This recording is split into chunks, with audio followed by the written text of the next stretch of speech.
കർത്താവിൻ്റെ വലിയ നാമം മഹത്വപ്പെടട്ടെ. എല്ലാവർക്കും വീണ്ടും സ്നേഹവന്ദനങ്ങൾ അറിയിക്കുന്നു. നമ്മൾക്ക് ഒരുമിച്ച് ദൈവസന്നിധിയിലായിരിക്കുവാനും ദൈവവചനം ധ്യാനിക്കുവാനും വീണ്ടും കർത്താവ് തന്നിരിക്കുന്ന അവസരത്തിനായി ഞാൻ ദൈവത്തെ മഹത്വപ്പെടുത്തുന്നു.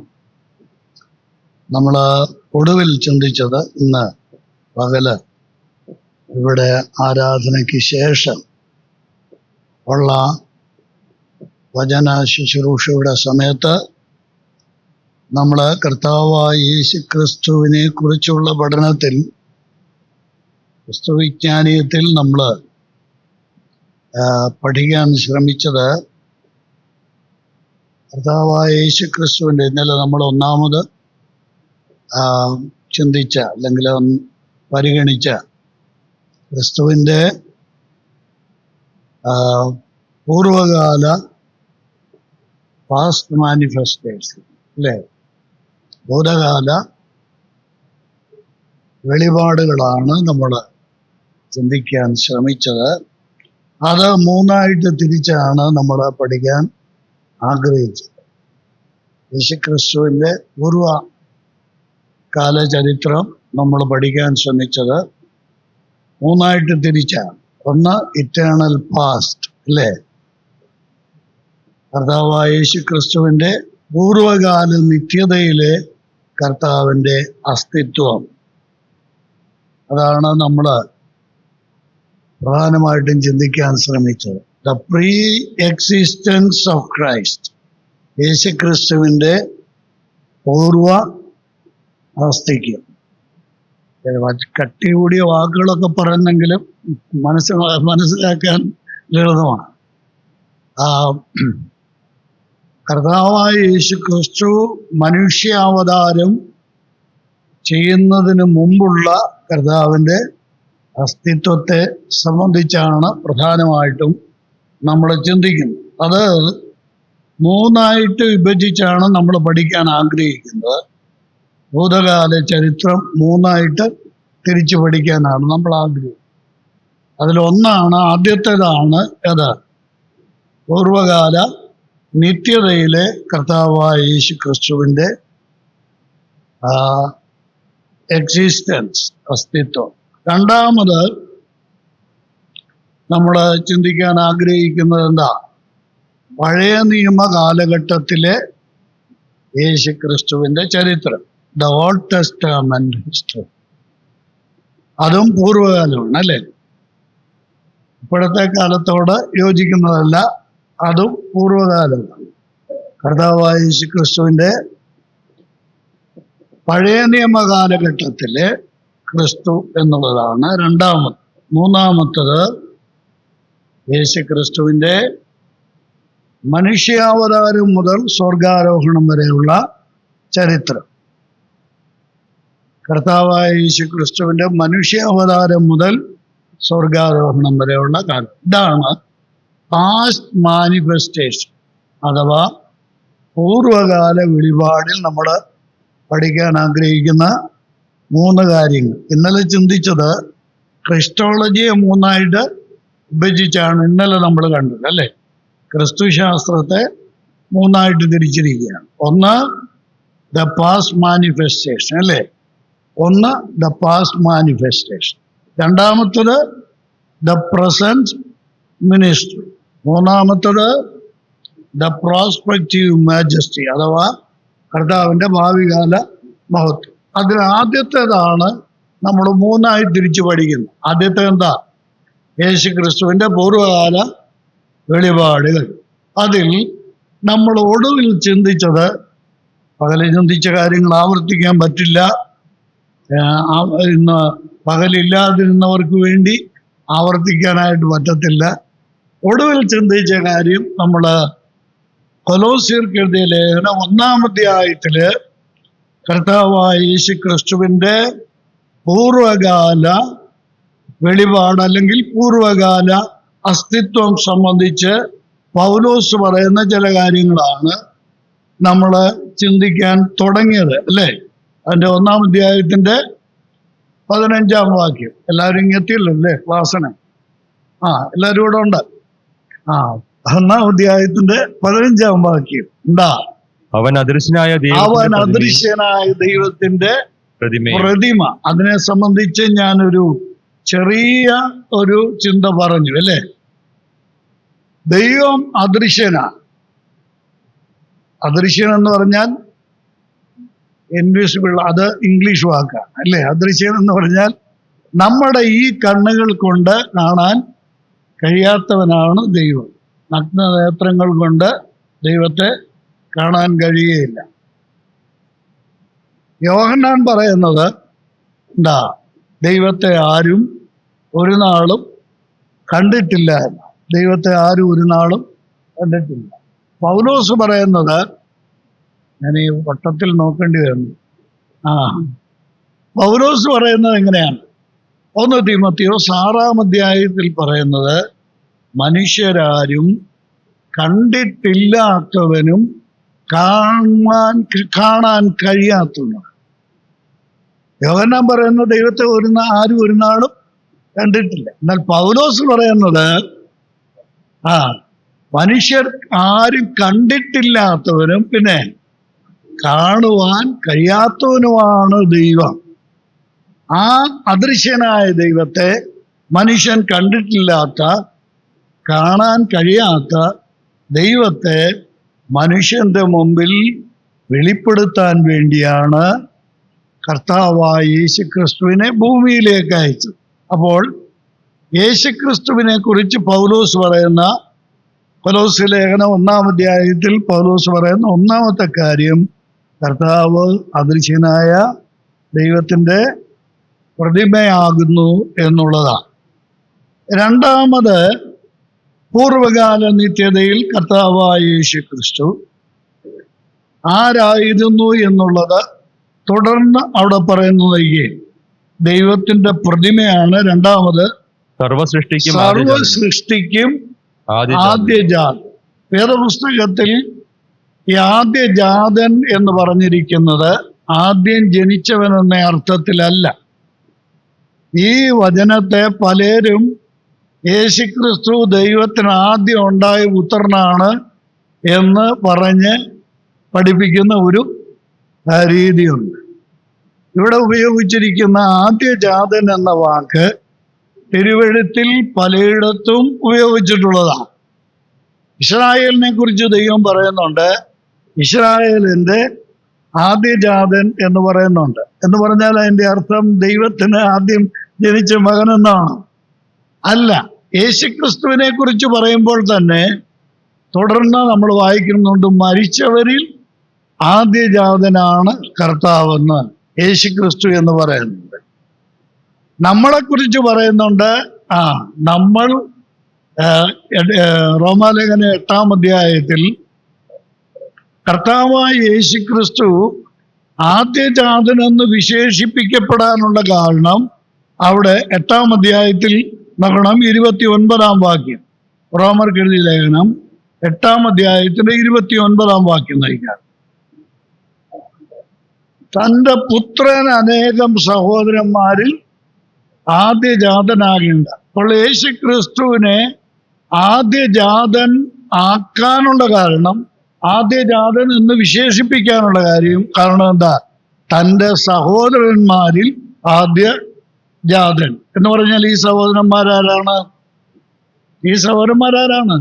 രക്ഷിക്കപ്പെട്ട ദൈവമക്കൾ എല്ലാവരും ആരാ? യേശുക്രിസ്തുവിൻ്റെ സഹോദരന്മാരാണ്.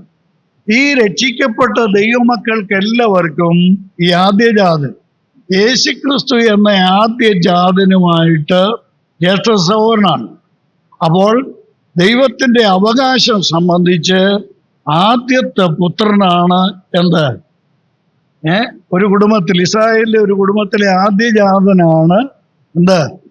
അപ്പൻ്റെ സ്വത്തിൻ്റെ ഇരട്ടി പങ്കിന് അർഹതയുള്ള. അതാണ് ജ്യേഷ്ഠാവകാശം വിറ്റു എന്നൊക്കെ നമ്മൾ വായിക്കുന്നത്. അപ്പോൾ ജ്യേഷ്ഠാവകാശം എന്ന് പറയുന്നത് ഒരു കുടുംബത്തിൻ്റെ അടുത്ത അവകാശിയായി വരുന്ന ആൾ എന്ന അർത്ഥത്തിലാണ്. പൗരോഹിത്യം അദ്ദേഹത്തിൻ്റെ അല്ലേ? തുടർന്ന് വരുന്ന പൗരോഹിത്യം ആരാ ചെയ്യേണ്ടത്? ഈ ആദ്യ ജാതനാണ്. മാത്രമല്ല ഈ ആദ്യജാതനാണ് കുടുംബത്തിൻ്റെ സമ്പൂർണമായ തലയായിട്ട് വർദ്ധിക്കൽ. യേശുക്രിസ്തു സർവസൃഷ്ടിക്കും ആദ്യജാതൻ എന്ന് പറഞ്ഞതിൻ്റെ അർത്ഥം എന്താണ്? കർത്താവായ യേശുക്രിസ്തു സകലത്തിൻ്റെയും അവകാശിയാണ്. അതാണ് അർത്ഥമാക്കുന്നത്. അല്ലാതെ വേദപുസ്തകത്തിൽ ഒരിടത്തും ഈ ആദ്യജാതൻ എന്ന് പറയുന്നത്, ഒരിടത്തും എന്ന് പറഞ്ഞാൽ അത്ര ശരിയല്ല, വേദപുസ്തകത്തിൽ പ്രധാനമായും ആദ്യജാതൻ എന്ന് പറഞ്ഞിരിക്കുന്നത് ആദ്യം ജനിച്ചവനെന്ന അർത്ഥത്തിലേ അല്ല. ഇത് അവകാശത്തോട് ബന്ധപ്പെടുത്തിയാണ് പറഞ്ഞിരിക്കുന്നത്. അപ്പോൾ ആദ്യജാതൻ എന്ന് ഇവിടെ പറഞ്ഞിരിക്കുന്നത് ദൈവത്തിൻ്റെ ദൈവം നിർമ്മിച്ച സകലത്തിൻ്റെയും അവകാശി കർത്താവായ യേശുക്രിസ്തുവാണ്. ഇനി നോക്കുക, കൊലോസ്യ ലേഖനം 1-ാം അധ്യായത്തിലേക്ക് വീണ്ടും നോക്കുക. കർത്താവായ യേശുക്രിസ്തു അദൃശ്യനായ ദൈവത്തിൻ്റെ പ്രതിമയാണ്. 2, സർവസൃഷ്ടിക്കും ആദ്യജാതനാണ്. 3, അവിടെ എഴുതിയിരിക്കുന്നത് സ്വർഗത്തിലുള്ളതും ഭൂമിയിലുള്ളതും ദൃശ്യമായതും അദൃശ്യമായതും സിംഹാസനങ്ങളാകട്ടെ, കർത്തൃത്വങ്ങളാകട്ടെ, വാഴ്ചകളാകട്ടെ, അധികാരങ്ങളാകട്ടെ, സകലവും അവൻ മുഖാന്തരം സൃഷ്ടിക്കപ്പെട്ടു. അവൻ മുഖാന്തരവും അവൻ. ഇപ്പൊ 3-ാമത് ഇവിടെ പറയുന്ന കാര്യം എന്താണ്? യേശുക്രിസ്തു സ്രഷ്ടാവാണ്. യേശുക്രിസ്തു ആണ് സകലത്തെയും സൃഷ്ടിച്ചത്. അപ്പോൾ പിതാവായ ദൈവത്തോടൊപ്പം സൃഷ്ടികർമ്മം നിർവഹിക്കുവാൻ ആരും ഉണ്ടായിരുന്നു? കർത്താവായ യേശുക്രിസ്തുവും പിതാവിനോടൊപ്പം ഉണ്ടായിരുന്നു. അപ്പോൾ ദൈവത്വത്തിൻ്റെ ഏറ്റവും വലിയ അടയാളമാണ്, അത് നമ്മൾ പിന്നാലെ ചിന്തിക്കേണ്ടതാണ്, യേശുക്രിസ്തു സ്രഷ്ടാവായ ദൈവമാണ്. ഇത് യോഹന്നാൻ എഴുതിയ സുവിശേഷം 1-ാം അധ്യായത്തിൽ നമ്മൾ കാണുന്നു.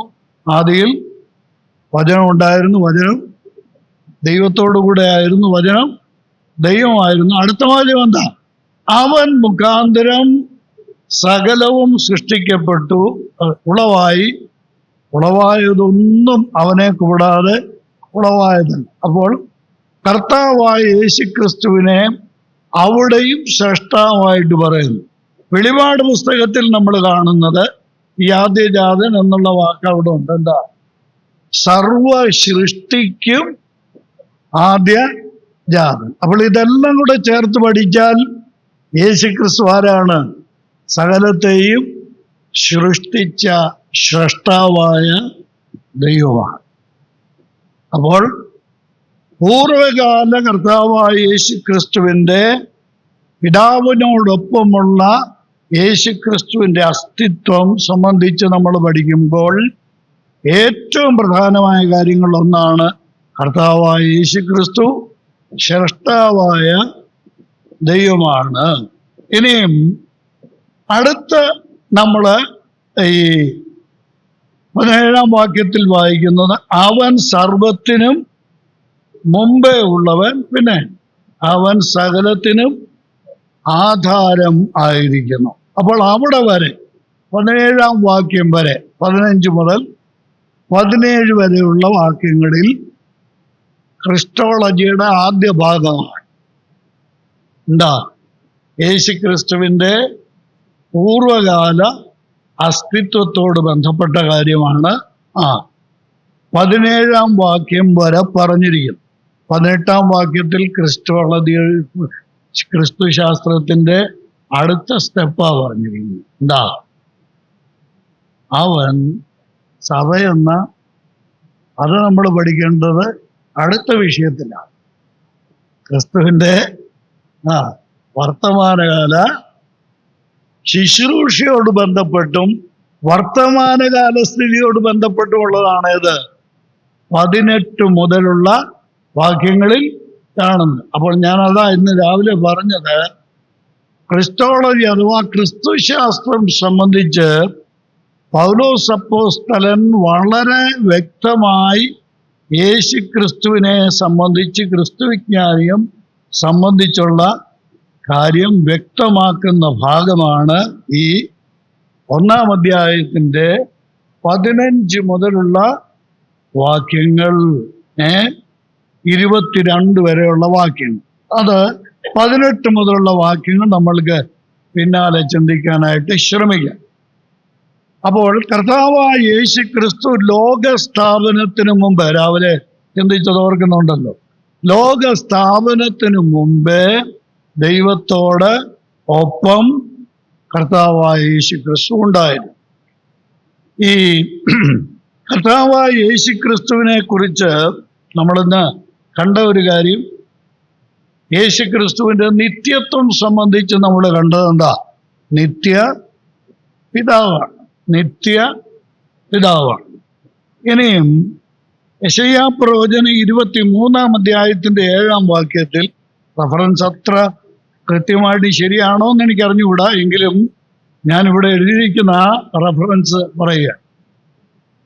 ഇത് ഏൻഷ്യന്റ് ഓഫ് ഏജസ് എന്ന യേശുക്രിസ്തുവിന്റെ ഒരു പേര് എന്താ?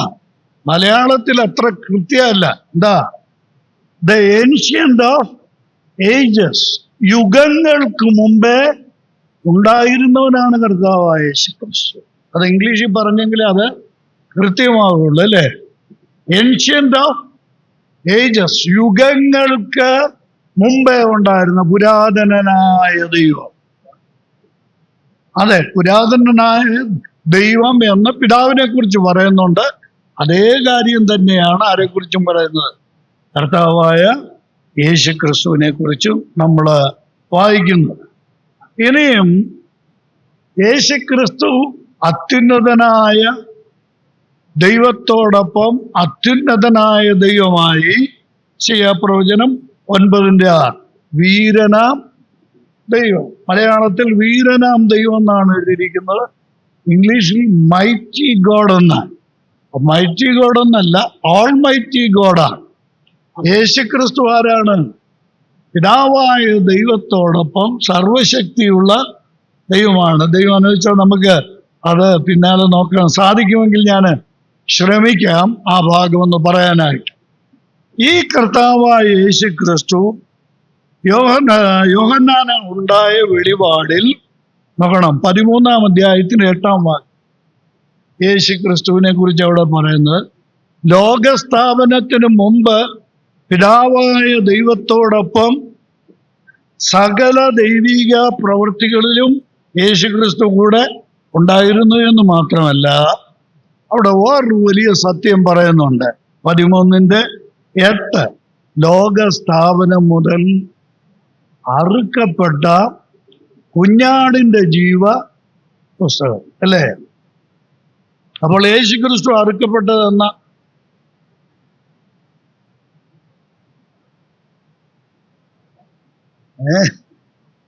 യേശുക്രിസ്തു അറുക്കപ്പെട്ടിട്ട് 2000 വർഷമേ ആയിട്ടുള്ളൂ, അല്ലേ? പക്ഷെ ഇവിടെ പറയുന്നത് എന്താ? പൂർവകാല നിത്യതയിൽ പിതാവായ ദൈവത്തോടൊപ്പം യേശുക്രിസ്തു ആയിരുന്നപ്പോൾ, അതാ ഇവിടെ എഴുതിയിരിക്കുന്നത്. എന്താ? ലോകസ്ഥാപനത്തിനു മുമ്പേ അറുക്കപ്പെട്ട കുഞ്ഞാട്. ഞാനതൊന്ന് വ്യക്തമാക്കാം, നിങ്ങൾ അതുപോലെ അങ്ങ് മനസ്സിലാക്കുമെന്ന് ഞാൻ വിചാരിക്കുക. പിതാവായ ദൈവത്തിൻ്റെ മുമ്പിൽ യേശുക്രിസ്തു അറുക്കപ്പെടാതിരുന്ന ഒരു കാലഘട്ടവും ഇല്ല. പിതാവായ ദൈവത്തിൻ്റെ മുമ്പിൽ യേശുക്രിസ്തു മാനവജാതിയുടെ പാപത്തിന്റെ പരിഹാരത്തിന് വേണ്ടി പ്രായശ്ചിത്ത ബലിയായി യേശുക്രിസ്തു ലോകസ്ഥാപനത്തിന് മുമ്പ് തന്നെ ആരുടെ മുമ്പിലുണ്ടായിരുന്നു? പിതാവായ ദൈവത്തിന് മുമ്പിലുണ്ടായിരുന്നു.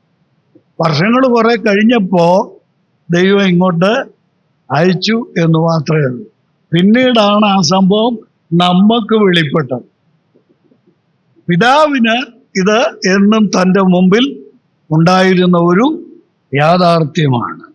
ലോകസ്ഥാപനത്തിന് മുമ്പേ അറുക്കപ്പെട്ട കുഞ്ഞാട് കർത്താവായ യേശുക്രിസ്തു. ഇതിനോട് ചേർത്തൊരു വാക്യം നോക്കുക, ഗലാത്യർക്ക് എഴുതിയ ലേഖനം 4-ാം അധ്യായത്തിന് 4-ാം വാക്യം. മനപ്പാടം എല്ലാവർക്കും അറിയാവുന്ന വചനമാണെന്ന് ഞാൻ വിചാരിക്കുന്നു. ഗലാത്യർ 4:4. ലോകസ്ഥാപനത്തിനു മുമ്പ് യേശുക്രിസ്തു ഉണ്ടായിരുന്നു. പിതാവ് ചെയ്ത എല്ലാ പ്രവൃത്തികളിലും യേശുക്രിസ്തു പങ്കാളിയായിരുന്നു. പിന്നെ പിതാവായ ദൈവത്തിന്റെ മുമ്പിൽ യേശുക്രിസ്തു അറുക്കപ്പെട്ട ദൈവ കുഞ്ഞാടുമായിരുന്നു. എന്നാൽ പിതാവായ ദൈവത്തിന്റെ മുമ്പിൽ ലോകസ്ഥാപനം മുതൽ വിരാജിച്ചിരുന്ന കർത്താവായ യേശുക്രിസ്തു എന്ത് ചെയ്തു? കാല സമ്പൂർണത വന്നപ്പോൾ ദൈവം തന്റെ പുത്രനെ സ്ത്രീയിൽ നിന്ന് ജനിച്ചവനായി, ന്യായപ്രമാണത്തിന് കീഴിൽ ജനിച്ചവനായി നിയോഗിച്ച് അയച്ചു. ഇതാണ് സംഭവിച്ചത്. അപ്പോൾ യേശുക്രിസ്തു പിതാവായ ദൈവത്തോടൊപ്പം എന്നും ഉണ്ടായിരുന്ന ദൈവമാണ്. കാലസമ്പൂർണ്ണ കൃത്യസമയം വന്നപ്പോൾ കർത്താവായ യേശുക്രിസ്തുവിനെ ഭൂമിയിലേക്ക് അയച്ചു എന്നുള്ളതാണ് ദൈവവചനം നമ്മളെ പഠിപ്പിക്കുന്ന ഏറ്റവും വലിയ സത്യം. അപ്പോൾ നമ്മൾ ഈ പഠനത്തിൽ, ഏത് പഠനത്തിൽ? യേശുക്രിസ്തുവിന്റെ പൂർവകാല വെളിപാടിൽ ഒന്നാമത്തെ കാര്യം നമ്മൾ കണ്ടു. എന്താ? പിതാവായ ദൈവത്തോടൊപ്പമുള്ള ക്രിസ്തുവിന്റെ പൂർവകാല അസ്തിത്വം. അത് നമ്മൾ കണ്ടു.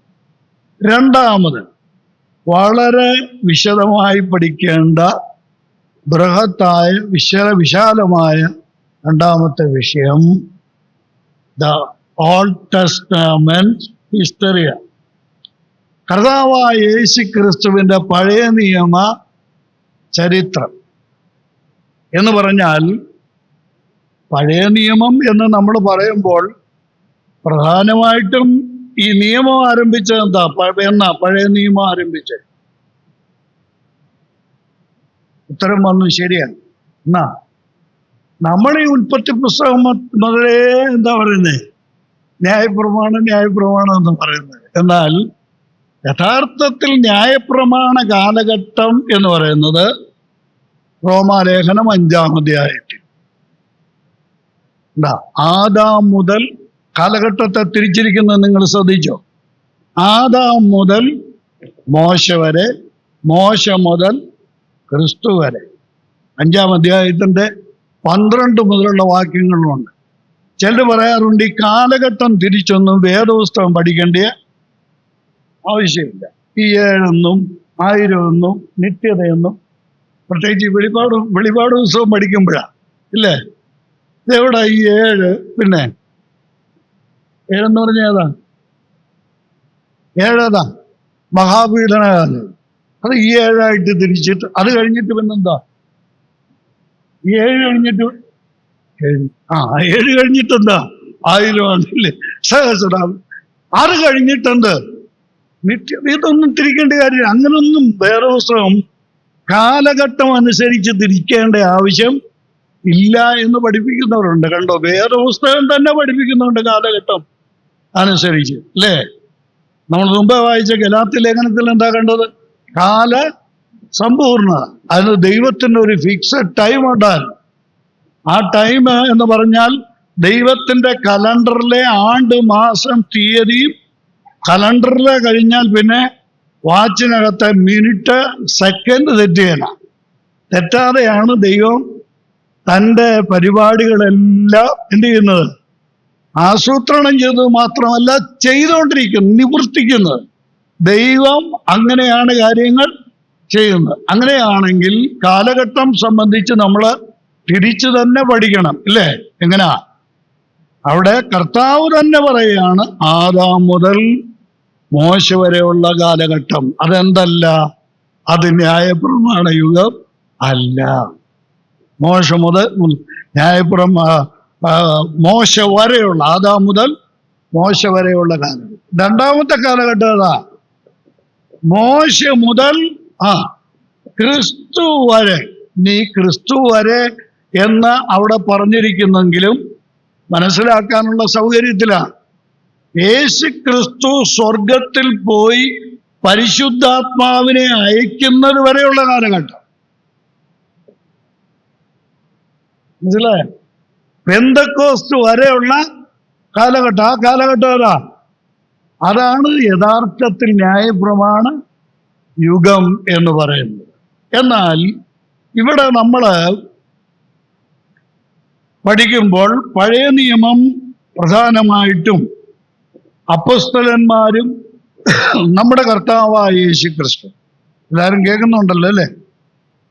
യേശുക്രിസ്തു അപ്പോസ്തലന്മാർ ഉപയോഗിച്ച പുസ്തകം ഏതായിരുന്നു? അന്ന് പുതിയ നിയമം ഉണ്ടായിരുന്നു? ഇല്ല. നമ്മൾ പലപ്പോഴും ചിന്തിക്കുന്നത് നമ്മുടെ കയ്യിലുള്ളതുപോലെ ഇത്രയും വലിയൊരു പുസ്തകം അവരുടെയും കയ്യിലുണ്ടായിരുന്ന. ഉണ്ടോ? ഇല്ല. അപ്പോ അവരെ കൊണ്ടാണ് ദൈവം അത് എഴുതിപ്പിച്ചത്. അവരുപയോഗിച്ചത് ഏതാ? പഴയ നിയമമാണ്. ആ പഴയ നിയമത്തിലെ ഉൽപ്പത്തി മുതൽ മലാഖി വരെയുള്ള പുസ്തകങ്ങളിൽ യേശുക്രിസ്തുവിനെ കുറിച്ച് എഴുതിയിരിക്കുന്ന കാര്യം. ഇന്നലെ നമ്മൾ തുടങ്ങിയപ്പോൾ ചിന്തിച്ചല്ലോ, അതിനകത്ത് മുഴുവൻ എഴുതിയിരിക്കുന്ന എന്തിന്, ആരെക്കുറിച്ചാ? മോശയുടെ ന്യായപ്രമാണ പുസ്തകങ്ങൾ എന്ന് പറയുന്നത് ഏതൊക്കെയാ? ഏതാ? ഉൽപ്പത്തി മുതൽ ആവർത്തനം വരെ. അപ്പോൾ ന്യായപ്രമാണത്തിൽ എന്ത് വിട്ടു? എന്തുകൊണ്ട്? ന്യായപ്രമാണ പുസ്തകത്തിൽ എന്തുകൊണ്ട്? ഉൽപ്പത്തി പുസ്തകം ഉണ്ട് അല്ലേ? ആ പറയുന്ന കാര്യങ്ങൾ, ഉൽപ്പത്തി പുസ്തകത്തിൽ പറയുന്ന കാര്യങ്ങൾ പുറപ്പാട് പുസ്തകത്തിന്റെ 2-ാം അധ്യായം വരെയുള്ള കാലഘട്ടം കാര്യങ്ങൾ. ഞാൻ പുസ്തകം കൃത്യമായിട്ട് അതിൻ്റെ ഭാഗങ്ങൾ പറയാം. ഉൽപ്പത്തി പുസ്തകം 1-ാം അധ്യായം മുതൽ പുറപ്പാട് പുസ്തകം 2-ാം അധ്യായം വരെ മോശ ജനിക്കുന്നതിന്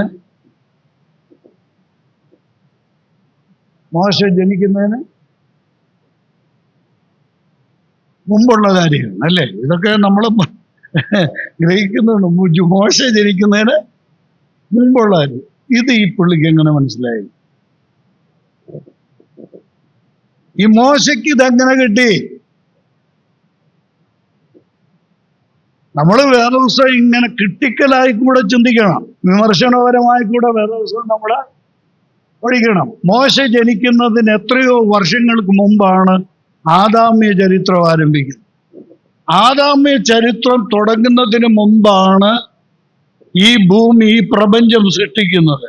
എത്രയോ വർഷങ്ങൾക്ക് മുമ്പാ? എത്ര വർഷം മുമ്പാ? ആദാമിനെ ദൈവം നിർമ്മിക്കുന്നതിന് എത്ര വർഷം മുമ്പാ? ബൈബിളിൽ പറഞ്ഞിട്ടുണ്ടോ? ഇല്ല. കേൾക്കണേ. ആദിയിൽ ദൈവം ആകാശവും ഭൂമിയും, ഇംഗ്ലീഷിൽ, മലയാളത്തിൽ ഈ ആകാശവും ഭൂമി എന്നൊക്കെ പറയുന്നതുകൊണ്ട് നമ്മൾ ഈ മുകളിലോട്ട് നോക്കി കാണുന്ന ആകാശമാണെന്ന നമ്മുടെ വിചാരമാണോ? അല്ല. എങ്ങനാ? ഇംഗ്ലീഷ് ബൈബിളൊക്കെ ഹെവൻസ് ആൻഡ് ദി എർത്ത് എന്നാ. ദൈവം സൃഷ്ടിച്ചത് നമ്മുടെ തലയ്ക്ക് മുകളിൽ കാണുന്ന ഈ നീലാകാശം മാത്രമല്ല, പിന്നെ സ്വർഗങ്ങൾ. അതാണ് നമ്മുടെ സൈമൺ സാർ എഴുതിയത് 1000 കോടി വാനഗോളങ്ങൾ എന്ന് പറയുന്നത്. ഇതെല്ലാം സൃഷ്ടിച്ചതെന്നാ, ഇല്ലായ്മയിൽ നിന്നിനെ എല്ലാം വിളിച്ചു വരുത്തിയതെന്നാ ഒറ്റ വാക്കിൽ പറഞ്ഞിരിക്കുക. ആദിയിൽ. എൻ്റെ ഡേറ്റ് അറിയാമോ? തീയതി അറിയാമോ? ഇല്ല. ആദിയിൽ ദൈവം ആകാശവും ഭൂമിയും സൃഷ്ടിച്ചു. ആ ആകാശത്തിനും ഭൂമിക്കും എന്തുണ്ടായി? ഭൂമി പാഴായും ശൂന്യമായും ഇരുന്നു. വളരെ തെറ്റാണ്. അങ്ങനെയല്ല.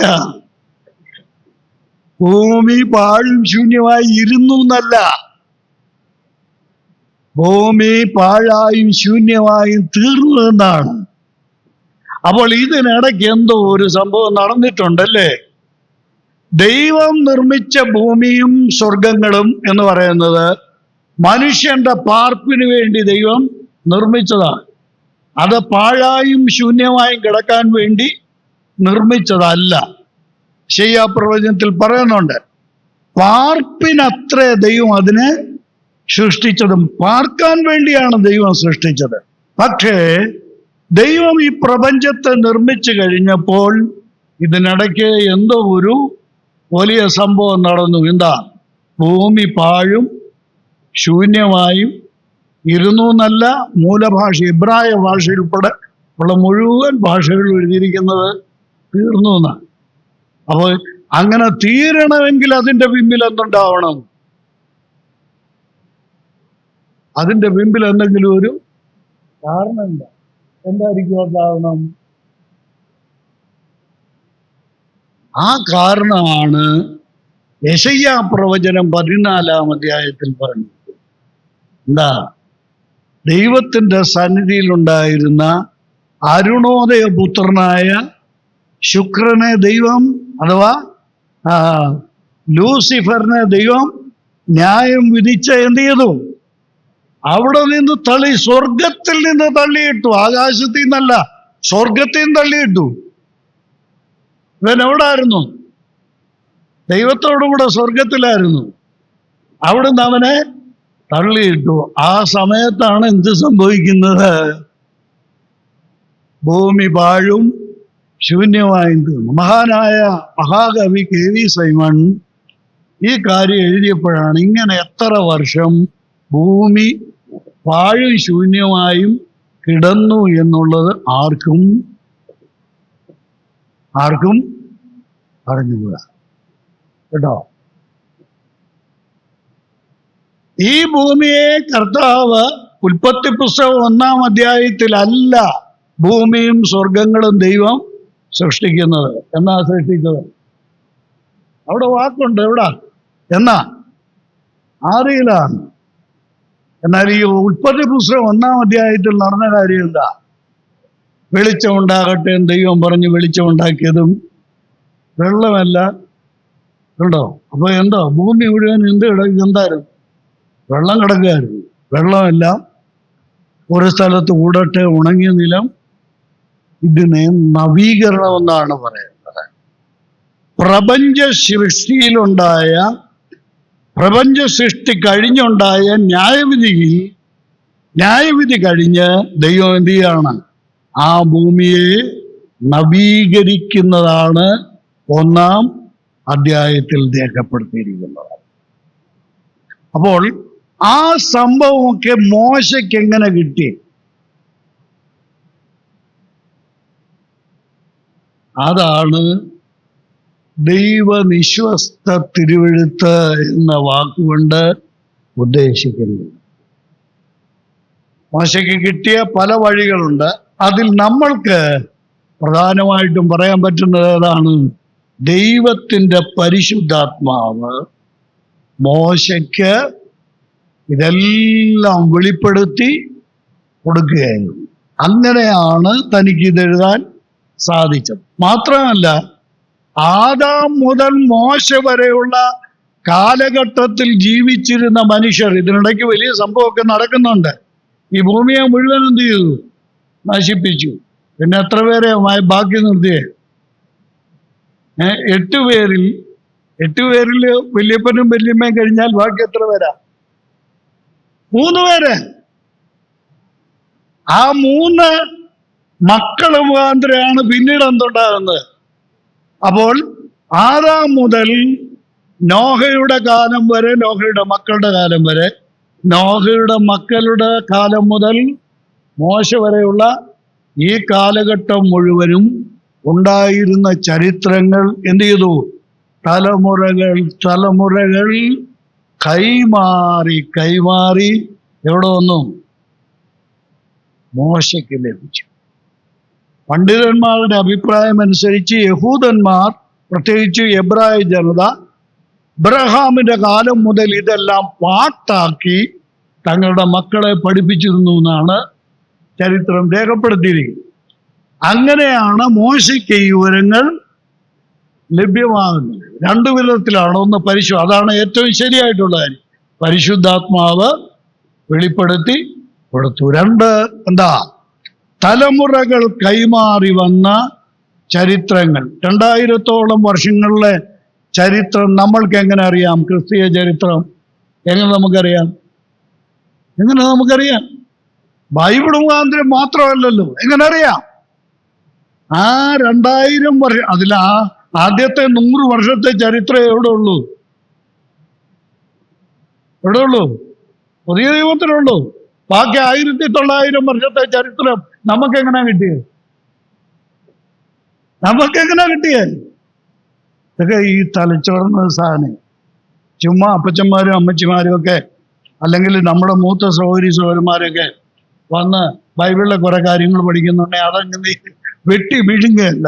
നമ്മൾ എന്ത് ചെയ്യണം? ഇതൊക്കെ ഒന്ന് ചിന്തിക്കാൻ ശ്രമിക്കണം.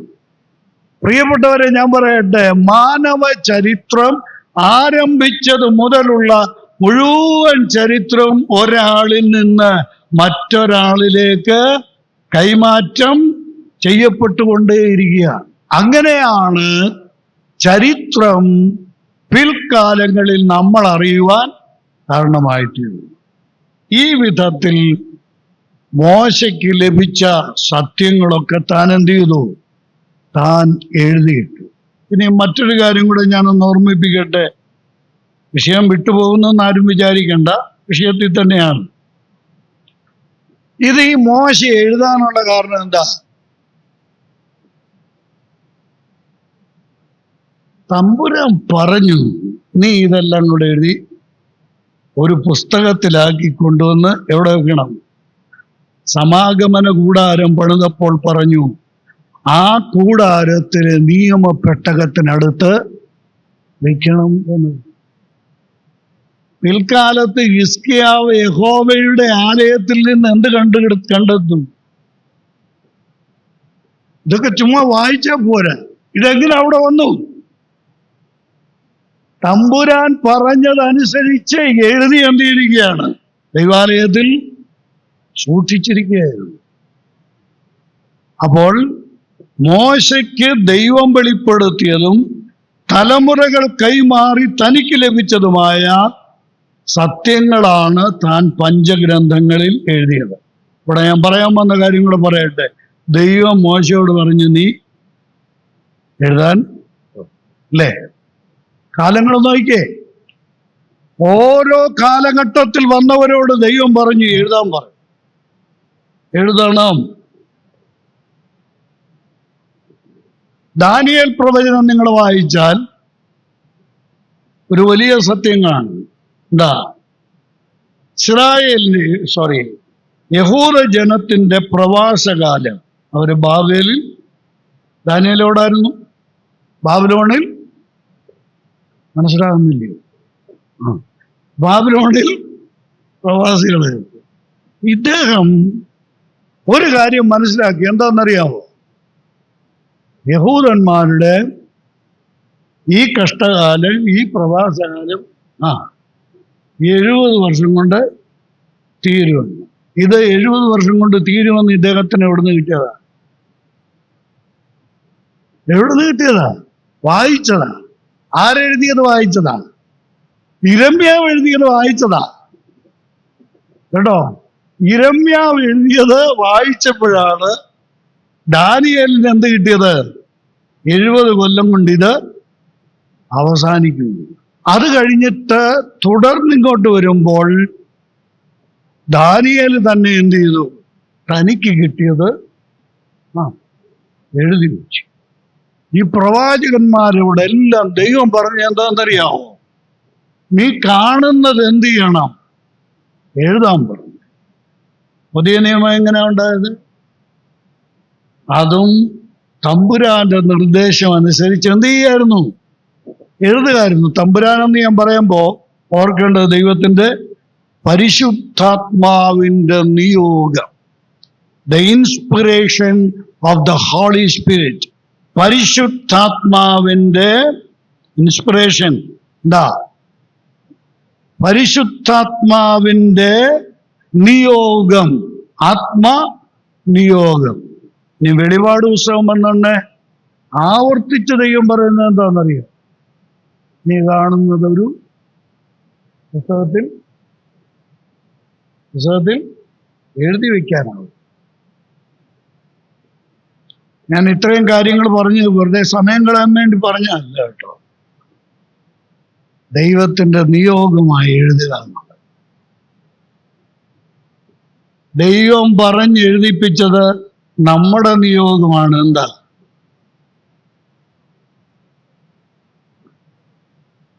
വായിക്കുക എന്നുള്ളത്. കേട്ടോ? രാവിലെയും വൈകിട്ടും പേടി കിട്ടാതിരിക്കാനും ദുസ്വപ്നം കാണാതിരിക്കാൻ വേണ്ടി പുസ്തകം വായിക്കുന്ന പരിപാടി നിർത്തണം.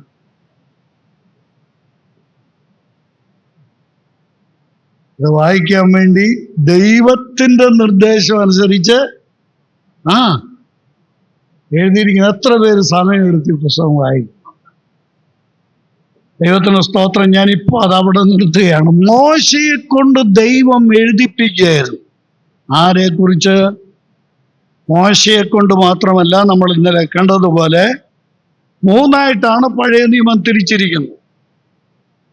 ഒന്ന്, മോശയുടെ, ഇന്നലെ ഒന്ന് ആവർത്തിച്ചേ, പറഞ്ഞേ, നാവെടുത്ത് സംസാരിച്ചേ. എന്താ?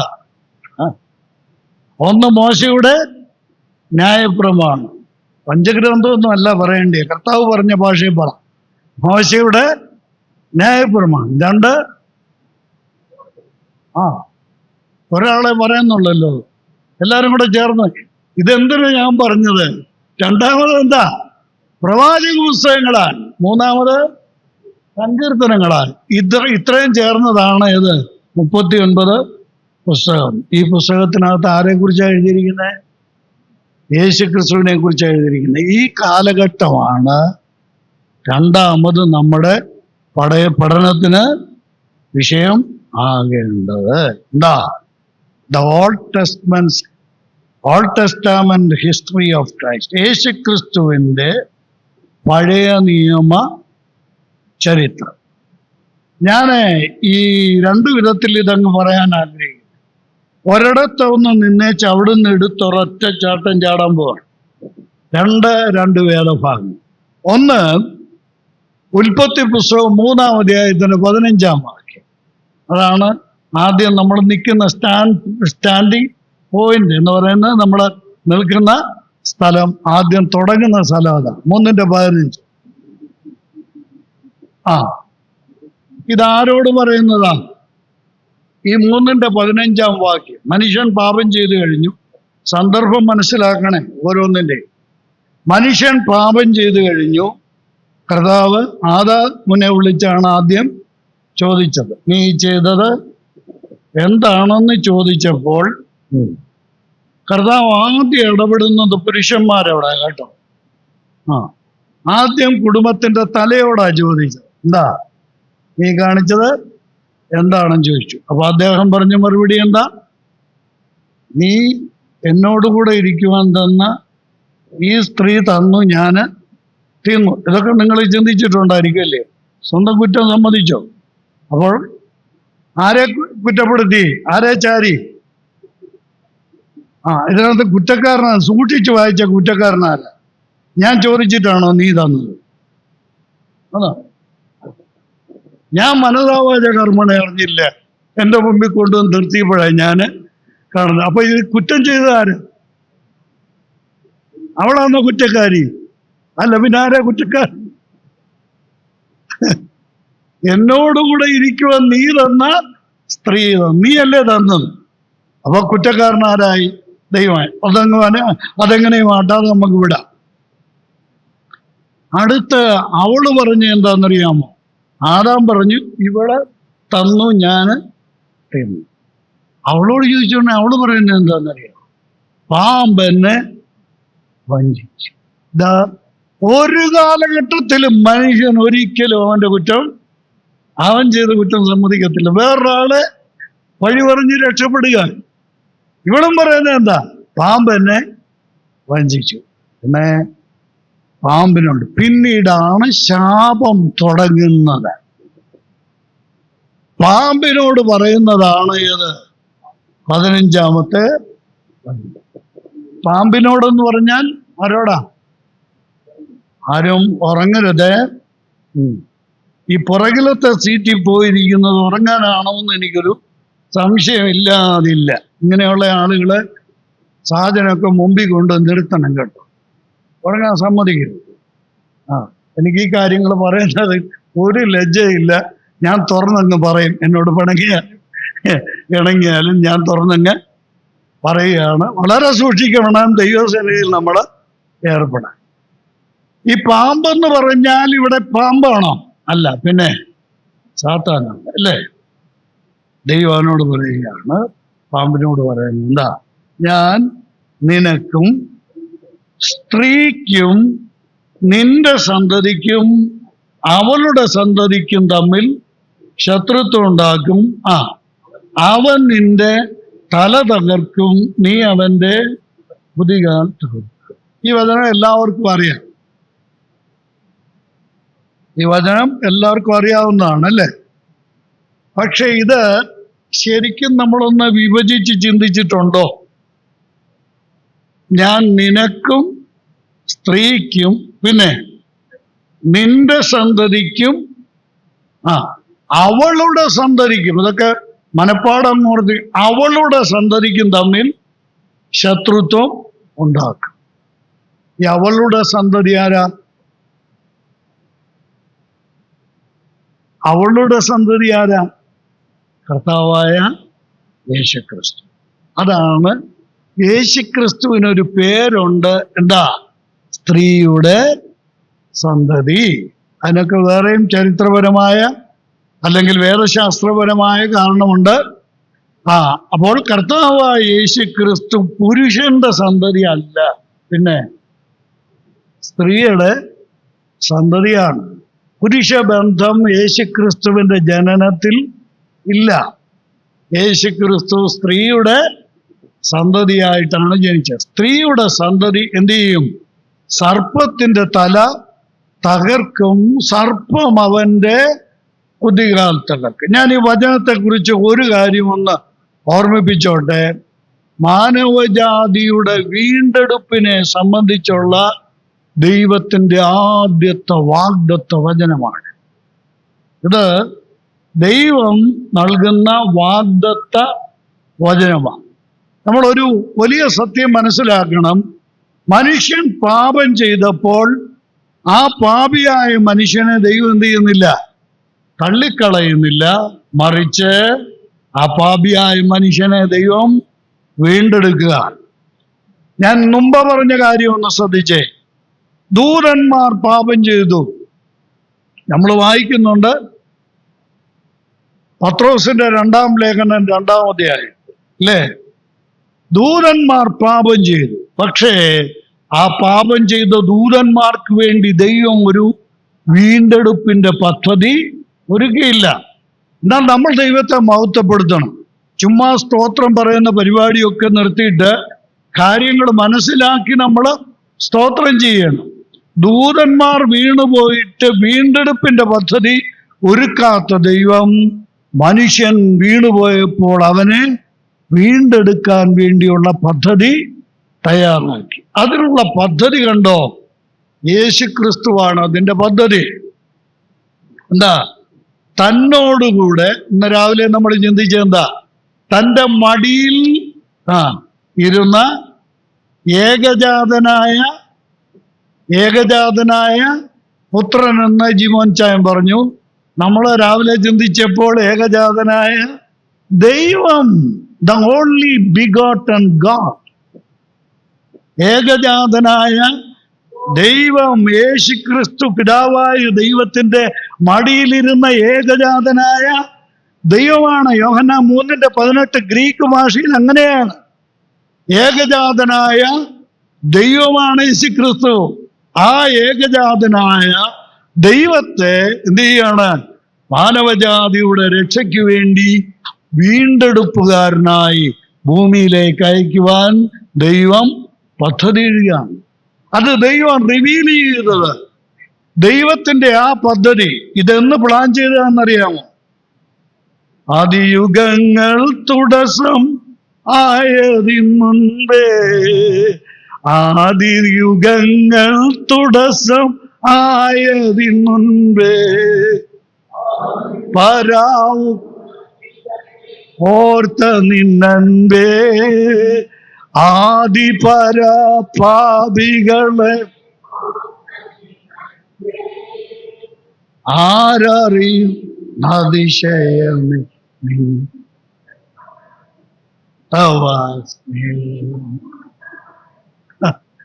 ധാരാനിക്ക് പാടുന്നൊരു പാട്ടില്ലേ? എനിക്ക് തോന്നുന്നു ഈ പാട്ട് സൈമൺ സാറിന്റെ അല്ല കേട്ടത്, ചെറിയാൻ സാറിന്റെ പാട്ടാണ്. സ്തോത്രം. ആ ടി കെ ശിവൻ സാറിന്റെ അല്ലെന്നാ, എം ഇ ചെറിയാൻ സാർ. ആ, നമുക്കതിനെ കുറിച്ച് തർക്കം വേണ്ട. ആദിയുഗങ്ങൾ തുടസം ആകുന്നതിന് മുമ്പ് ദൈവം പ്ലാൻ ചെയ്തു. എൻ്റെ ദൈവമേ, ഞാനിതൊക്കെ ഓർത്താണ് ദൈവത്തെ ആരാധിക്കുന്നത്. ഈ ക്ലാസ് എടുക്കുന്നതുകൊണ്ടൊക്കെ ഞാൻ വല്ലാതെ ബുദ്ധിമുട്ടുന്നുണ്ട്. എന്താ, ഈ ദൈവം മനുഷ്യന് വേണ്ടി പദ്ധതി ഇടുമ്പോൾ മനുഷ്യനില്ല.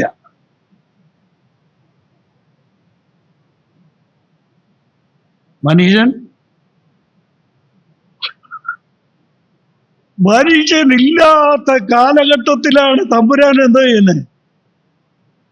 എന്റെ പ്രിയമുള്ളവരെ, സ്തോത്രം ചെയ്യണം ശരിക്കും കേട്ടോ.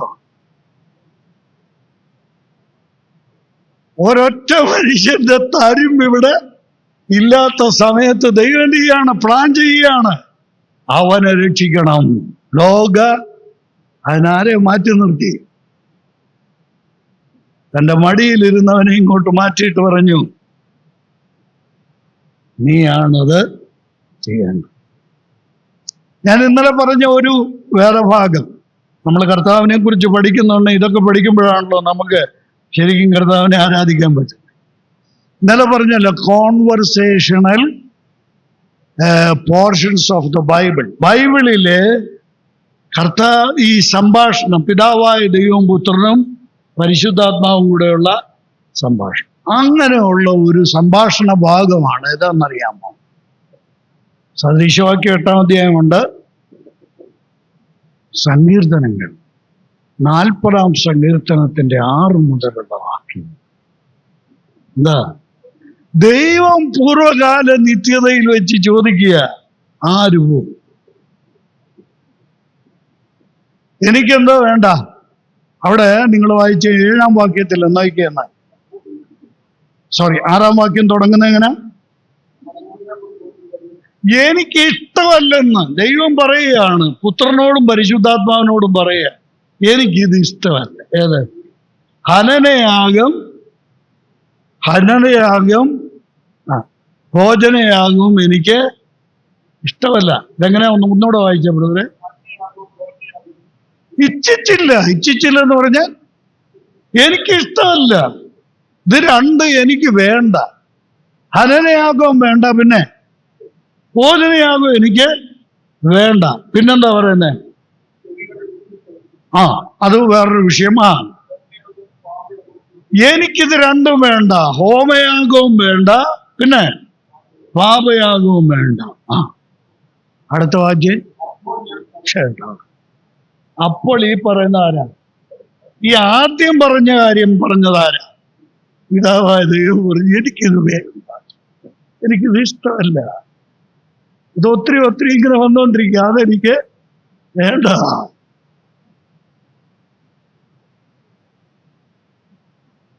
ഓരാ പുത്രൻ പറഞ്ഞത്, പിന്നെ നിനക്ക് വേണ്ടത് എന്താണെന്ന് എനിക്കറിയാം. ഇതാ ഞാൻ വരുന്നു. എന്തിനാ? പുസ്തക ചുരുളിൽ എന്നെ കുറിച്ച് എഴുതിയിരിക്കുന്ന അടുത്ത വാചകം, എന്റെ ദൈവമേ, നിന്റെ ഇഷ്ടം ചെയ്യുവാൻ ഞാൻ പ്രിയപ്പെടുന്നു. അവിടെ നിർത്തരുത്. എന്റെ ന്യായപ്രമാണം എൻ്റെ ഉള്ളിരിക്കുന്നു. ഈ പറഞ്ഞതിന്റെ അർത്ഥം എന്താ? ദൈവത്തിന്റെ ന്യായപ്രമാണത്തിൽ എഴുതി വെച്ചിട്ടുണ്ട്. എന്താ? ദൈവത്തിന്റെ ഇഷ്ടപ്രകാരമുള്ള ഒരു യാഗം നടക്കണം. പ്രവചനം 53-ാം അധ്യായം. ആ യാഗവേല അവനെ തകർത്ത് കളയണം. ആരെ തകർത്ത് കളയണം? ദൈവത്തിന്റെ ഇഷ്ടം എന്താ? ഈ ആടിനെയും മാടിനെയും ഒന്നും അറുക്കുന്നതല്ല ദൈവത്തിന്റെ ഇഷ്ടം. ദൈവത്തിന്റെ ഇഷ്ടം എന്താ? ദൈവത്തിന്റെ പുത്രനെ തകർക്കണം, അവനെ തകർക്കണം. ഈ കാര്യം സ്വർഗത്തിലെ ദൈവം പൂർവകാല നിത്യതയിൽ വെച്ച് പുത്രൻ തമ്പുരാനോട് പറഞ്ഞപ്പോൾ, പരിശുദ്ധാത്മാവിനോട് പറഞ്ഞപ്പോൾ പുത്രൻ പറഞ്ഞു, ഞാൻ പൊക്കോളാം, നിന്റെ ആ കാര്യം നിന്റെ ആ ഇഷ്ടം നിവർത്തിക്കാൻ ഞാൻ പോകാം. നിന്റെ ഇഷ്ടം ചെയ്യുവാൻ ഞാൻ പ്രിയപ്പെടുന്നു എന്ന് പറഞ്ഞ് കർത്താവായ യേശു ചരിത്രത്തിലേക്ക് വരികയാണ്. ഇന്ന് ഉച്ചയ്ക്ക് ആരാധിക്കുന്ന സമയത്ത് എബ്രായ ലേഖനം 10-ാം അധ്യായത്തിലെ ആ ഭാഗം ഇവിടെ ഒരു സഹോദരൻ ഉദ്ധരിച്ചു. അപ്പൊ ഇതെല്ലാം കൂടെ കൂട്ടി കൊളുത്തിയ ഞാൻ അന്നേരം കർത്താവിനെ ആരാധിക്കാൻ. കേട്ടോ പ്രിയപ്പെട്ടവരെ, ഇത് ദൈവം പ്ലാൻ ചെയ്ത പരിപാടി. എന്നാ ലോക സ്ഥാപനത്തിന് മുമ്പ് അപ്പൊ തന്നെ അവിടെ വെച്ച് തന്നെ പുത്രൻ പറഞ്ഞു, ഞാൻ റെഡിയാ, പോയിക്കോടാം. ഞാനിപ്പം അവിടെ ഒരു അർത്ഥവിരാമം കൊടുക്കുക. ഉൽപ്പത്തി പുസ്തകം 3-ാം അധ്യായം 15-ാം വാക്യത്തിൽ ദൈവം ഇതാ പറഞ്ഞത്. എന്താ? അന്ന് പൂർവകാല നിത്യതയിൽ വെച്ച് പിതാവായ ദൈവവും പുത്രനും പരിശുദ്ധാത്മാവും കൂടെ ഒരുമിച്ച് സംസാരിച്ച് തീരുമാനിച്ച കാര്യം പറയുകയാണ്. എന്താ?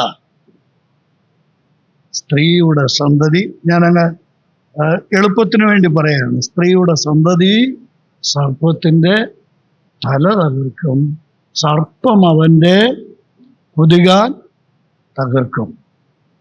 ഈ കാര്യം ഞാൻ ഓർമ്മിപ്പിക്കട്ടെ. ബൈബിളിലെ ആദ്യത്തെ പ്രവചനം, യേശുക്രിസ്തുവിനെ സംബന്ധിച്ചുള്ള ആദ്യത്തെ പ്രവചനം ഉൽപ്പത്തി 3:15. പ്രവാചകനാരാ? ഈ ആദ്യത്തെ പ്രവചനം പറഞ്ഞ പ്രവാചകനാരാ? പിതാവായ ദൈവം. ആരോടായി പ്രവചനം പറഞ്ഞത്? ആദമും ഹവ്വയും കേൾക്കെ ആരോട്? പാമ്പിനോട് പറഞ്ഞു, നിന്റെ തല തകർക്കാൻ ഞാനൊരുത്തനെ മാറ്റി നിർത്തിയിട്ടുണ്ട്, അവൻ വരും, നിന്റെ തല തകർക്കും, മനുഷ്യജാതിയെ എന്ത് ചെയ്യും? നിന്റെ പിടിയിൽ നിന്ന് വീണ്ടെടുക്കും. ഇതാണ് ക്രിസ്തുവിനെ സംബന്ധിച്ചുള്ള പഴയ നിയമത്തിലെ ആദ്യത്തെ പ്രവചനവും ആദ്യത്തെ പ്രസ്താവന. യേശുക്രിസ്തുവിനെ പഴയ നിയമത്തിൽ ആദ്യം കാണുന്നുണ്ട്. ഉണ്ടാകട്ടെ എന്നുള്ള ദൈവത്തിൻ്റെ വചനമാണ് കർത്താവായ യേശുക്രിസ്തു. എന്നാൽ നേരിട്ട് യേശുക്രിസ്തുവിനെ സംബന്ധിച്ച് പഴയ നിയമ തിരുവെഴുത്തിൽ ആദ്യം കാണുന്ന പ്രസ്താവന ഇതാണ്. ഇനിയും ഞാൻ എടുത്തിയാടാൻ പോവാണ്. ഉൽപ്പത്തി 3:15 നിന്ന് ഞാൻ മലാക്കിയിലോട്ട് ചാടാൻ പോവാണ്. എത്രാമത്തെ പുസ്തകമാണ്? 39-ാമത്തെ പുസ്തകം അല്ലേ? നോക്കിയേ, മലാക്കി പ്രവചനം 4-ാം അധ്യായത്തിന്റെ 2-ാം വാക്യം. മലാക്കി 4:2.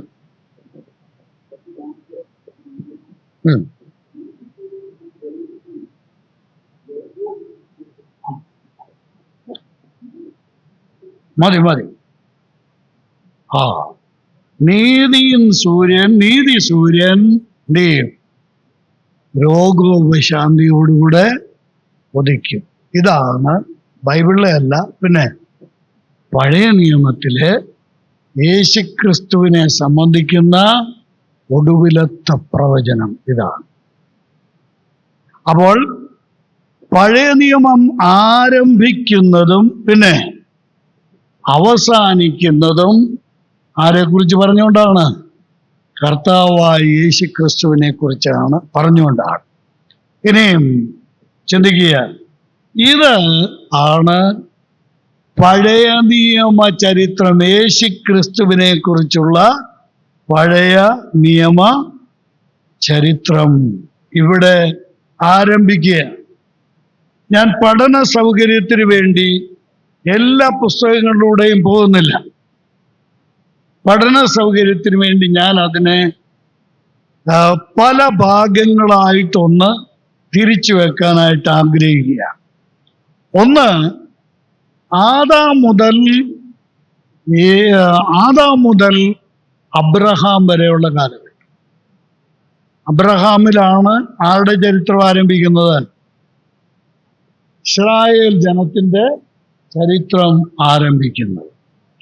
ആദാം മുതൽ അബ്രഹാം വരെയുള്ള ചരിത്രത്തിൽ നമ്മുടെ കർത്താവായ യേശു ക്രിസ്തുവിനെ നിങ്ങൾ സൂക്ഷ്മമായിട്ട് പഠിച്ചാൽ അറിയാം, ഈ കാലഘട്ടത്തിൽ യേശു ക്രിസ്തുവിനെ പല വിധത്തിൽ തിരുവെഴുത്തിൽ വ്യക്തമാക്കിയിട്ടുണ്ട്. ഉൽപ്പത്തി പുസ്തകത്തിൽ എത്രാം അധ്യായത്തിൽ അബ്രഹാമിന്റെ ചരിത്രം ആരംഭിക്കുന്നത്? 12-ാം അധ്യായത്തിലാണ്. അതെ, 11-ന്റെ അവസാനം വരെയുള്ള കാലഘട്ടമാണ് ആദാം മുതൽ അബ്രഹാം വരെയുള്ള ഈ കാലഘട്ടം എന്ന് പറയുന്നത്. ഇതിനിടയ്ക്ക് നമ്മുടെ കർത്താവായ യേശു ക്രിസ്തുവിനെ ഈ 11 അധ്യായങ്ങളിൽ വ്യക്തമായിട്ട്, അഥവാ നമ്മൾക്ക് മനസ്സിലാകുന്ന നിലയിൽ യേശു ക്രിസ്തുവിൻ്റെ സാദൃശ്യങ്ങൾ പലതും നമ്മൾക്ക് കാണാൻ കഴിയുന്നുണ്ട്. ഞാൻ അവയെല്ലാം പറയാൻ നിവർത്തില്ല. ഒന്ന്, ഹാബേൽ കഴിച്ച യാഗമാണ്. ഹാബേലിൻ്റെ യാഗം അത് കർത്താവായ യേശു ക്രിസ്തുവിൻ്റെ യാഗത്തിന് നിഴലായിട്ട് അർപ്പിക്കപ്പെട്ട യാഗമാണ്. 2, വേറൊരു ചരിത്രം പെട്ടെന്ന് ഞാൻ പറയാം. നോഹ പണിത പെട്ടകം. അതാരെ കാണിക്കുന്നതാണ്? കർത്താവായ യേശു ക്രിസ്തുവിനെ കാണിക്കുന്നതാണ്. അപ്പോൾ ആദാം മുതൽ അബ്രഹാം വരെയുള്ള കാലഘട്ടത്തിൽ പല സാദൃശ്യങ്ങളും പല നിഴലുകളും ദൈവം ജനത്തിന് നൽകുകയുണ്ടായി. എന്നാൽ അബ്രഹാം മുതലുള്ള കാലഘട്ടത്തിൽ സംഗതി ചിത്രം കുറെ കൂടെ വ്യക്തമാകുക. ദൈവം അബ്രഹാമിനെ അനുഗ്രഹിച്ചപ്പോൾ 12-ാം അധ്യായം അല്ലേ, അവിടെയാണ് ദൈവം അബ്രഹാമിനെ അനുഗ്രഹിക്കുന്നത്, വിളിക്കുന്നതും അനുഗ്രഹിക്കുന്നത്. അവിടെ യേശുക്രിസ്തുവിനെ സംബന്ധിച്ച് ദൈവം അബ്രഹാമിനോട് പറയുന്ന ഒരു പ്രധാനപ്പെട്ട വാഗ്ദത്ത വചനമുണ്ട്. എന്താ? നിന്റെ സന്തതി മുഖാന്തരം ഭൂമിയിലെ സകല ജാതികളും അനുഗ്രഹിക്കപ്പെടും. പ്രിയപ്പെട്ടവരെ, ഞാൻ ചുരുക്കി പറയട്ടെ, ഇതൊക്കെ വളരെ വ്യാപകമായ അർത്ഥമുള്ളതാണ്. കേൾക്കുന്നുണ്ടല്ലോ അല്ലേ? ദൈവമാണോ ജാതി ഉണ്ടാക്കിയത്? അല്ലേ?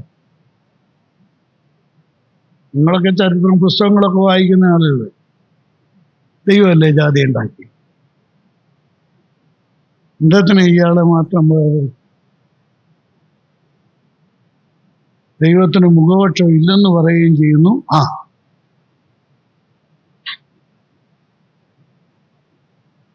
ദൈവം ഇന്നും എല്ലാവരുടെയും രക്തം അങ്ങ് തിളക്കുക അല്ലേ? ആരുടെ കാര്യം പറയുന്നത്? ഇന്നും ഞങ്ങൾ ഉച്ചയ്ക്ക് ഞങ്ങൾ സംസാരിച്ചു, എല്ലാവരുടെയും രക്തം തിളക്കുക. എല്ലാവരും ദൈവത്തിൻ്റെ ജനം, ദൈവത്തിൻ്റെ ജനം. ഞാൻ പറയട്ടെ, അതിനകത്ത് ദൈവജനത്തിൽ ചില കാര്യങ്ങൾ, പക്ഷേ ജാതി വ്യവസ്ഥ ദൈവം തുടങ്ങിയതല്ല. ഒരിക്കലും ഇന്ന് എൻ്റെ ഈ ക്ലാസ്സിൽ സംബന്ധിക്കുന്ന ഒരാളും ഈ അബദ്ധ പഞ്ചാംഗം പറയും. ദൈവം അബ്രഹാമിനെ തെരഞ്ഞെടുത്തത് മറ്റുള്ള ജാതികളെ തള്ളിക്കളയാൻ വേണ്ടിയല്ല. പിന്നെ എന്തിനാ തെരഞ്ഞെടുത്തത്? 3 പ്രധാനപ്പെട്ട കാര്യങ്ങൾക്ക് വേണ്ടിയാണ് ദൈവം അബ്രഹാമിനെ തെരഞ്ഞെടുത്തത്. ശ്രദ്ധിക്കണേ, 3 പ്രധാനപ്പെട്ട കാര്യത്തിന് വേണ്ടിയാണ്. 1, തിരുവെഴുത്ത് എഴുതാൻ വേണ്ടി. തിരുവെഴുത്ത് പഴയ നിയമ. നിങ്ങൾ എൻ്റെ കൂടെ ഒന്ന് വന്ന് എനിക്കൊരു ഉത്സാഹം ഉണ്ടാകട്ടെ. പഴയ നിയമ തിരുവെഴുത്ത് എഴുതാൻ വേണ്ടിയാണ് ഈ ജനത്തെ ജാതി വ്യത്യാസം ഉണ്ടാക്കിയതാണ്. 2, ദൈവം ഇവരെ തെരഞ്ഞെടുത്ത രണ്ടാമത്തെ ഉദ്ദേശം, the preservation of the scriptures, തിരുവെഴുത്തിന്റെ പ്രിസർവേഷൻ, സംരക്ഷണം. യഹൂദന്മാർ എങ്ങനെയാണ് ഈ പഴയ നിയമ തിരുവെഴുത്ത് സംരക്ഷിച്ചതെന്നറിയാമോ? അവരുടെ ജീവൻ കൊടുത്ത, ഇത് നശിപ്പിച്ച് കളയാൻ കാലാകാലങ്ങളിൽ നിരവധി ആളുകൾ ഭഗീരഥ പ്രയത്നം ചെയ്തപ്പോൾ തങ്ങളുടെ ജീവനും ഹൃദയത്തിനും തുല്യമായി പഴയ നിയമ തിരുവെഴുത്തുകളെ സംരക്ഷിച്ച ജാതിയാണ് അബ്രഹാമിന്റെ സന്തതിയാണ്. അപ്പോൾ തിരുവെഴുത്ത് എഴുതാൻ വേണ്ടി, രണ്ട്, തിരുവെഴുത്ത് സംരക്ഷിക്കാൻ. മൂന്നാമത് ഇവരെ തെരഞ്ഞെടുത്ത് എന്തിനാണ്? ലോകത്തിന് യേശു കർത്താവിന് സംഭാവന ചെയ്ത് ക്രിസ്തുവിലൂടെ ലോകത്തെ രക്ഷിക്കാൻ വേണ്ടിയാണ്. ഈ മൂന്ന് ഉദ്ദേശങ്ങൾക്ക് വേണ്ടിയാണ് ദൈവം അബ്രഹാമിനെ തെരഞ്ഞെടുത്തത്. ജാതി ഉണ്ടാക്കാനല്ല. ഇനി നമുക്ക് ഇപ്പം നമ്മൾ ചിന്തിച്ച വാക്യത്തിലേക്ക് വരാം. അവിടെ ദൈവം അബ്രഹാമിനോട് പറയുന്നത് എന്താണെന്നറിയോ? നിന്നിൽ ഭൂമിയിലെ, എന്റെ അബ്രഹാമേ, മകനെ, നിന്നെ ഞാൻ തെരഞ്ഞെടുത്തത് നിന്നെ മാത്രം, നിന്റെ സന്തതിയെ മാത്രം അനുഗ്രഹിക്കാനല്ല, പിന്നെ ഭൂമിയിലെ സകല ജാതികളെയും. ദയവ് ചെയ്ത് ബൈബിളിന്റെ അടിസ്ഥാനത്തിൽ ദൈവമാണ് ജാതി വ്യത്യാസം ഉണ്ടാക്കിയതെന്ന് മേലാ പറഞ്ഞു.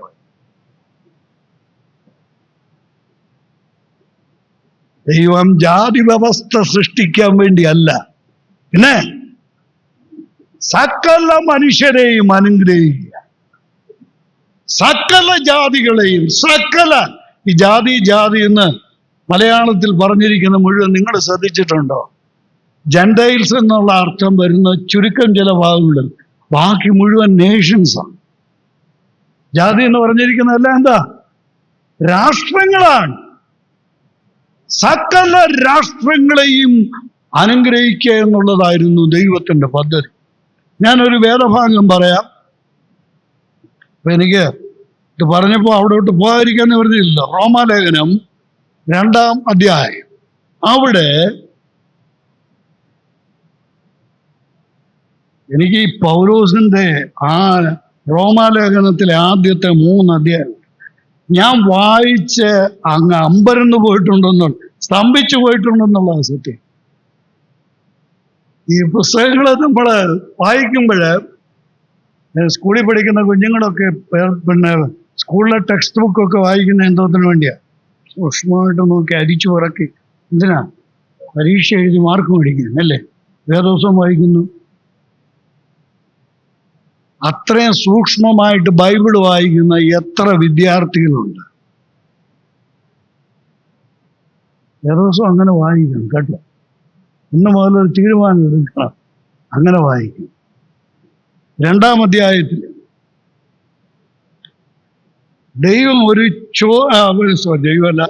പൗലോസ് ഒരു ചോദ്യം ചോദിച്ചുകൊണ്ടാണ് ഈ ഭാഗം ആരംഭിക്കുന്നത്.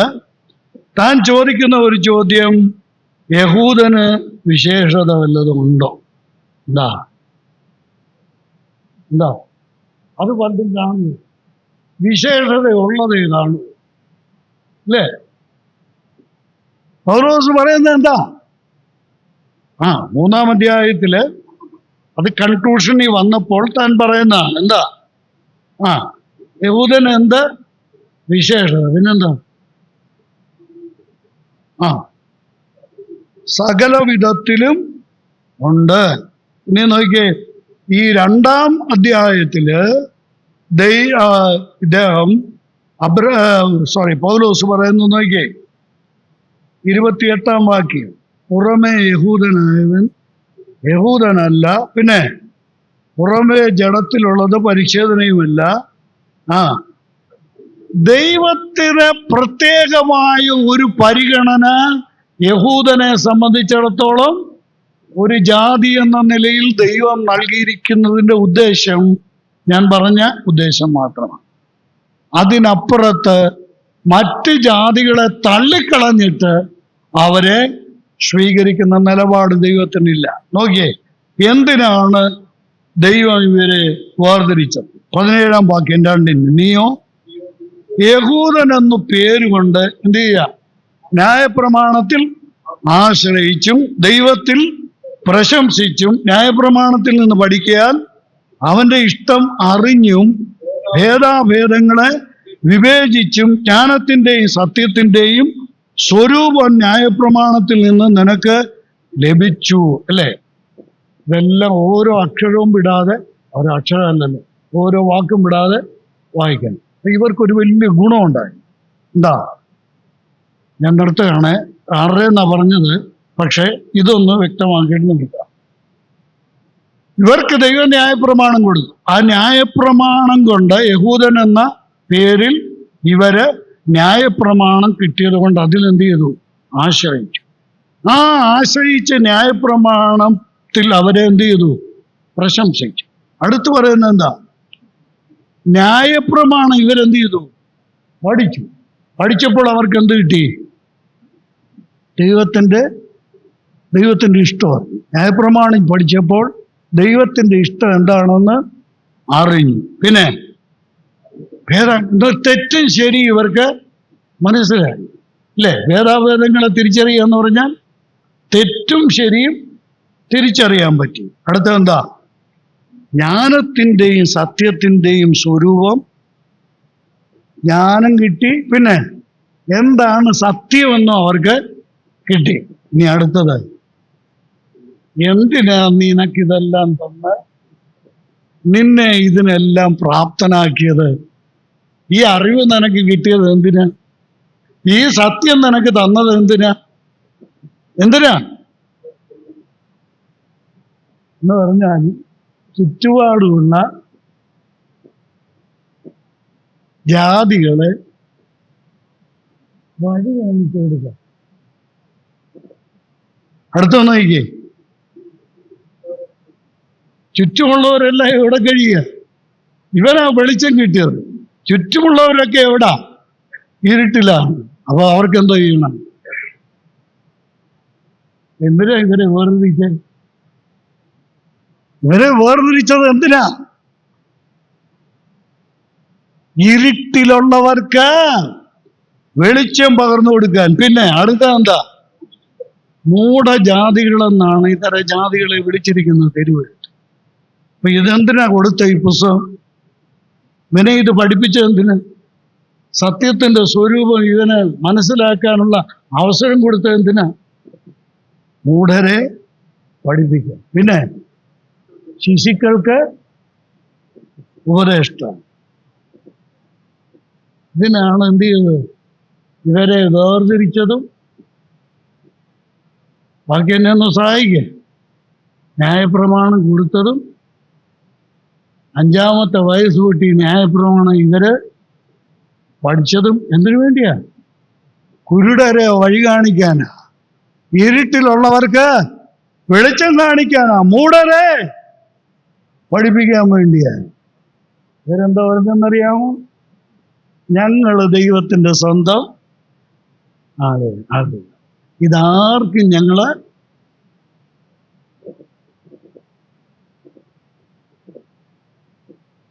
പറ്റിയ പരാജയം കണ്ടോ? നമ്മൾ ഈ യഹൂദന്മാരെ കുറിച്ച് പഠിക്കുന്നുണ്ട്. ഈ ഭാഗം നമ്മള്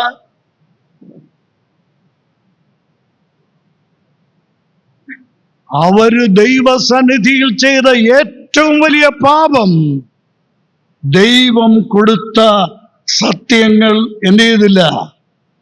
മറ്റു ജാതികൾക്ക് വെളിപ്പെടുത്തി കൊടുത്തില്ല. ഇനി ഞാൻ ഇതെടുത്ത് ഇപ്പുറത്തോട്ടൊന്ന് വെക്കാൻ പോകാ. സഭയെ ദൈവം വേർതിരിച്ചെന്തിരിക്കും?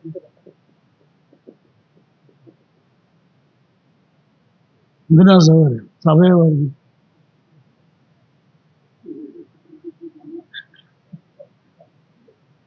സഭയെ എന്തിനാ വേർതിരിച്ചേ? ദൈവിക സത്യങ്ങൾ ആർക്ക് കൊടുക്കാനാ? രക്ഷിക്കപ്പെടാത്തവർക്ക് കൊടുക്കാനാ. ഇതേ ജോലി തന്നെ ആയിരുന്നു ആർക്കും ഉണ്ടായിരുന്നത്? യഹൂദനും ഉണ്ടായിരുന്നു. ഇന്നത്തെ സഭ പരാജയപ്പെടുന്നത് പോലെ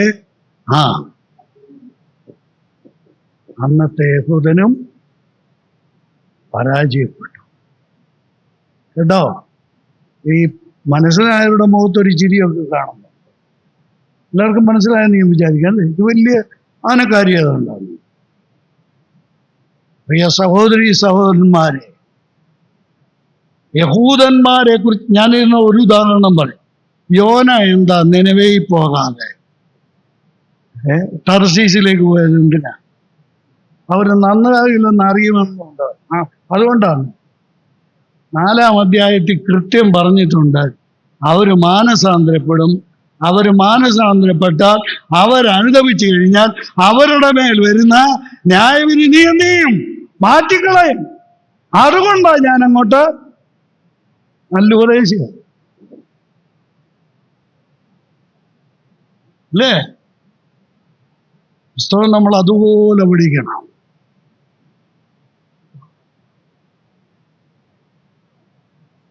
ദൈവത്തിന് സ്തോത്രം. യഹൂദനെ കുറിച്ചുള്ള ദൈവത്തിന്റെ ലക്ഷ്യം എന്തായിരുന്നെന്ന് അറിയാമോ?